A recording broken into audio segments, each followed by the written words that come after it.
Hello everyone, আজকে সকালে আমি বানাবো একদমই হেলদি একটা ব্রেকফাস্ট। তার জন্য প্রথমে আমি নিয়ে নিলাম ফ্রিজ থেকে একটা ডিম।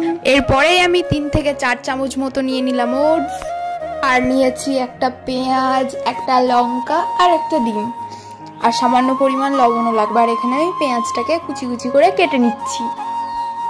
পেঁয়াজটা কাটা হয়ে গেলে আমি এখানে লঙ্কাটাকেও কুচি কুচি করে কেটে নিলাম। আর দেখুন কাটা হয়ে গেছে। এখানে পেঁয়াজ, লঙ্কা কুচি, ডিম আর ওটস। এরপরে আমি ওই ডিমটাকে ওটসের উপরে ভেঙে নিলাম, তারপরে দিলাম কুচনো পেঁয়াজ, কুচনো লঙ্কা, সামান্য পরিমাণে লবণ। এবার আমি একটা প্যান নিয়ে সেটাতে খুব অল্প পরিমাণে সাদা তেল দিলাম। তেলটা গরম হওয়া পর্যন্ত অপেক্ষা করে দিয়ে দিলাম ওই ওটসের ব্যাটারটাকে। গ্যাসটাকে একেবারে লো ফ্লেমে দিয়ে তারপরে কিছুক্ষণ পর্যন্ত এবারটাকে ভেজে নিতে হবে। পুরোপুরি রেডি হয়ে গেছে। এটার নাম কি দেবো আমি ভেবে পাচ্ছি না, আর এটার নামও আমি জানি না, তাই আমি বলছি এটা ওটসের